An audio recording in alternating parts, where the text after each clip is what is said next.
Hi, my name is Danielle Carnahan, and I'm a conservationist and a writer. I'm so excited to be here with you all today to talk to you about Asian elephant conservation on a global scale. But before we jump into that, I first wanted to thank Famous Fido Rescue and Adoption Alliance for asking me to be involved in your celebration of life. I'm so grateful for the work you do to give a second chance to the animals in your area. So I first got into elephant conservation when I was in college.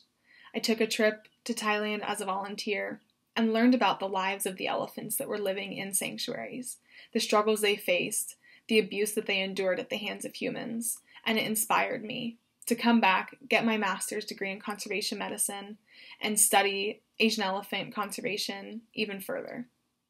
I decided to write my thesis on complex post-traumatic stress disorder in Asian elephants, which brought me back to Thailand. At the end of 2019, I found myself living at Boonlot's Elephant Sanctuary in the jungle with the elephants.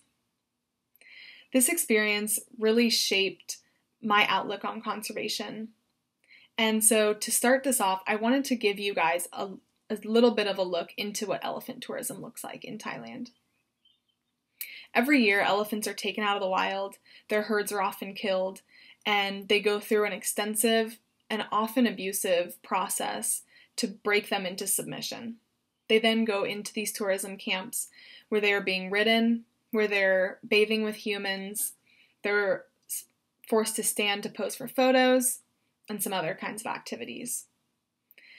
These sanctuaries and facilities exist all across Asia. But what's really important to remember is that we can't blame the people who are running these camps for this abuse. Really, we have to blame the people who are fueling this industry, which are the tourists. The people who are running these camps simply have no other choice. They are looking at the demand of what tourists want to do with elephants, and they're providing that. They're simply trying to put food on the table for their families. The tourists are the ones that have a choice. We are the ones that have a choice of how we want elephant tourism to look in Asia. So a great way to go about picking a venue if you want to visit elephants while you're in Asia is to look at what each facility is offering you. If a facility is offering you the chance to ride an elephant, to watch some kind of show, to bathe with their elephants, or anything that's really hands-on, that might not be a good place to support. The best places are the places that are putting the elephants first. That means that you're on elephant time. What the elephants want to do is what you're going to do.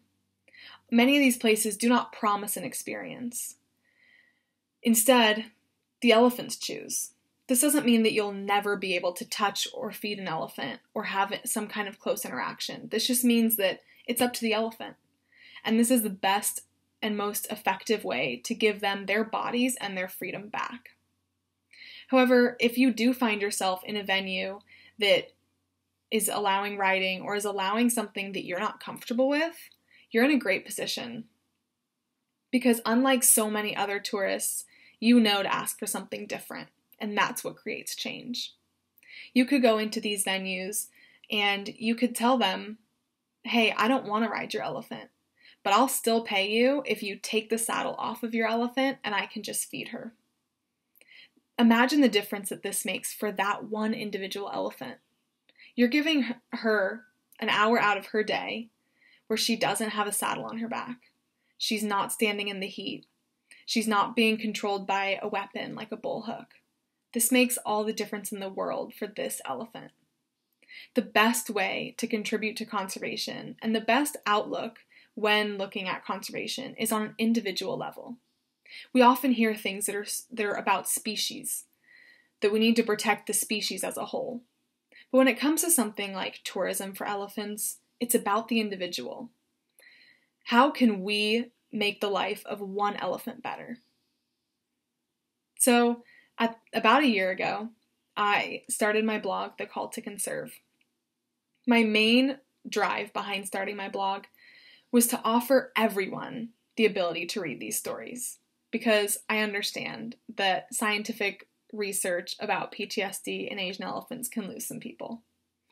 So on my blog, I wanted to focus on appealing to the largest audience possible, to children who want to save the world, to adults who want to get involved in conservation and want to figure out how they can find the best elephant venue possible when they're on their trip. So for anyone who has any questions about this topic or any other conservation topic, please stay in touch. The best way to stay in touch is to find me on my blog, The Call to Conserve. I'm so happy to have the opportunity to talk with you all today, and thank you so much for being advocates for a healthier planet and for more ethical animal care.